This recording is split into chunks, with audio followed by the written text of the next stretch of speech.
Hello and welcome back. तो आज के इस वीडियो में हम कुछ अलग ही जानकारी जानने वाले हैं, जैसे कि पूजा पाठ करने के बाद भी घर में बरकत क्यों नहीं आती। आपने बहुत लोगों को ये कहते हुए सुना होगा, मैं इतनी पूजा पाठ करता हूँ लेकिन उसका कोई लाभ मुझे नहीं मिलता है। इस वीडियो में हम उसका कारण बताएंगे। असल में जाने अनजाने में कुछ लोग पूजा के दौरान कई तरह की गलतियां कर बैठते हैं, जिसकी वजह से उन्हें पूजा का फल नहीं मिल पाता है। ऐसे में अगर आप गलत तरह से पूजा करते हैं तो इसका विपरीत प्रभाव भी बढ़ सकता है। जाने कैसे घर की मंदिर में पूजा करने का सही तरीका क्या है। उससे पहले वीडियो को लाइक करके चैनल को सब्सक्राइब जरूर कर ले।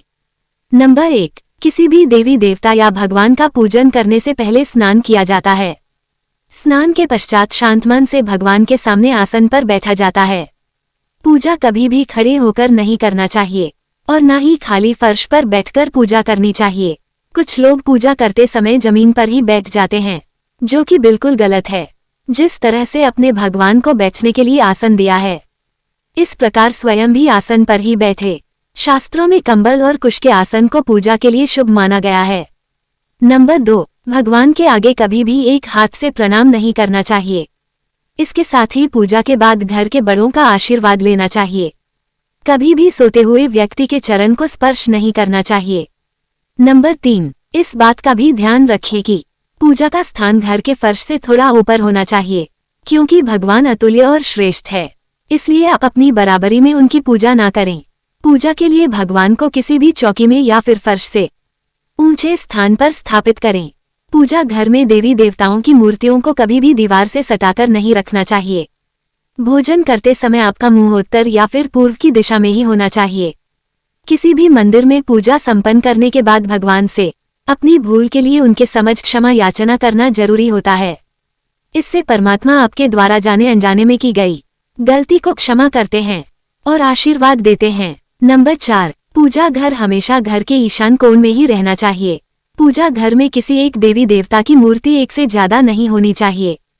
घर के मंदिर में किसी भी भगवान की मूर्ति 9 इंच या 22 सेंटीमीटर से छोटी होनी चाहिए।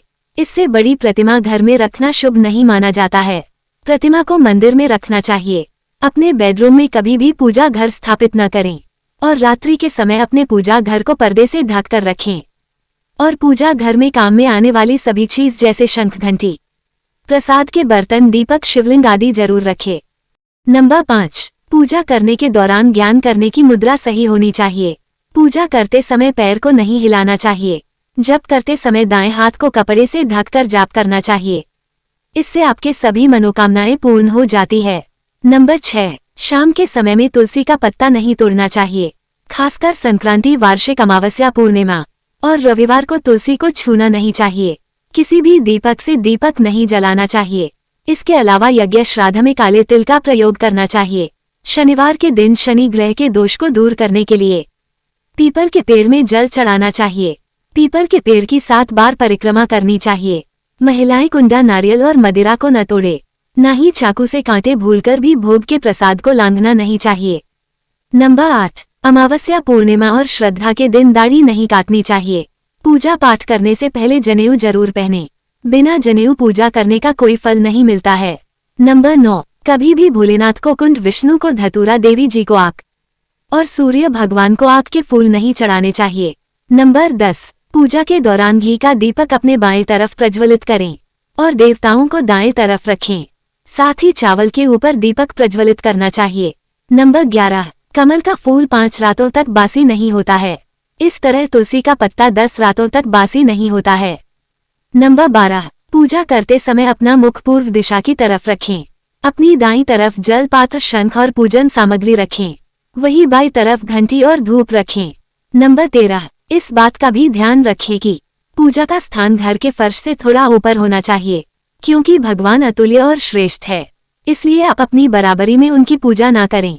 पूजा के लिए भगवान को किसी भी चौकी में या फिर फर्श से ऊंचे स्थान पर स्थापित करें।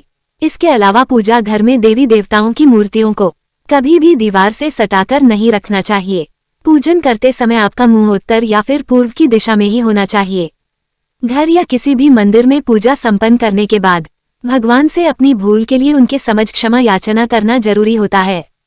इसे परमात्मा आपके द्वारा जाने अनजाने में की गई गलती को क्षमा करते हैं और आशीर्वाद देते हैं। नंबर 14, अचानक खुश होना। कई बार आपने देखा होगा कि आपका अचानक से खुश होने का मन करने लगता है।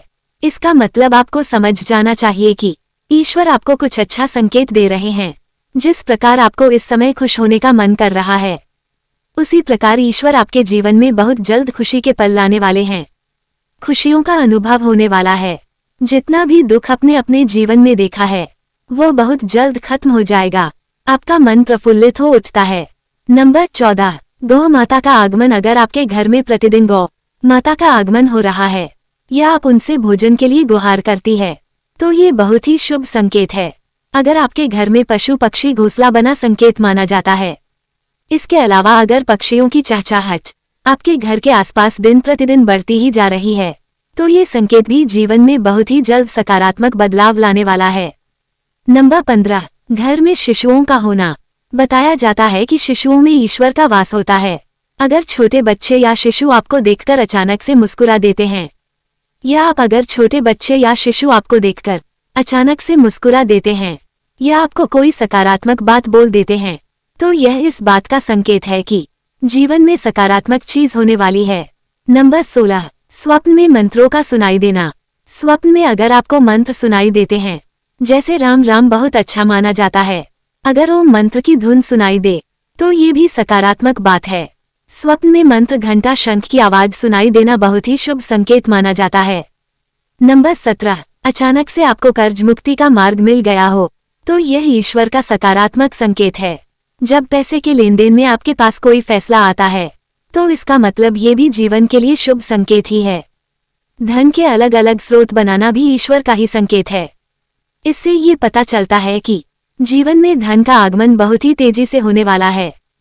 भौहें फड़कना। पुरुषों में दायां आंख फड़कना बहुत ही शुभ माना जाता है, चाहे वह दाईं आंख हो या दाएं हाथ हो। इससे ये संकेत प्राप्त होता है। नंबर 19, शंख की आवाज सुनाई देना। यदि सुबह सुबह शंख की आवाज सुनाई दे, तो इसे बहुत शुभ संकेत माना जाता है। सुबह के समय शंख की आवाज सुनाई देने का मतलब है कि भाग्य खुलने वाला है। नंबर 20, झाड़ू देखना। झाड़ू को मां लक्ष्मी का प्रतीक माना जाता है। यदि आप किसी कार्य से बाहर जा रहे हो और रास्ते में कोई व्यक्ति झाड़ू लगाता हुआ दिख जाए, तो समझ जाए कि आप पर मां लक्ष्मी मेहरबान है। आपके घर की परेशानियां दूर होने वाली है, साथ ही आपको धन की प्राप्ति हो सकती है। नंबर 21, हाथ में खुजली होना। यदि किसी महिला के बाएं हाथ और पुरुष के दाहिने हाथ में अचानक खुजली शुरू हो जाती है, तो इसे भी शुभ संकेत माना जाता है। इसका मतलब यह है कि आपको असीम धन लाभ होने वाला है। नंबर 22, समूह में काली चींटियों का देखना। यदि अचानक से आपके घर के आंगन में दरवाजे पर या अन्य किसी जगह पर समूह में काली चींटियां दिखाई दे, तो इसका स्पष्ट संकेत है कि लक्ष्मी की कृपा आप पर होने वाली है और आपका कोई रुका हुआ कार्य संपन्न होने वाला है। नंबर 23, जल से भरा हुआ पात्र देखना। यदि आप किसी जरूरी काम के लिए घर से बाहर जा रहे हो और व्यक्ति के हाथ में जल से भरा हुआ पात्र दिख जाए, तो ये भी अच्छा संकेत मिलता है। तो इनमें से आपके साथ क्या क्या हुआ है, कमेंट बॉक्स में जरूर बताएं। ऐसे ही मजेदार वीडियो को देखने के लिए चैनल को सब्सक्राइब और वीडियो को लाइक और शेयर जरूर करें। मिलते हैं नेक्स्ट वीडियो में। Take care and bye.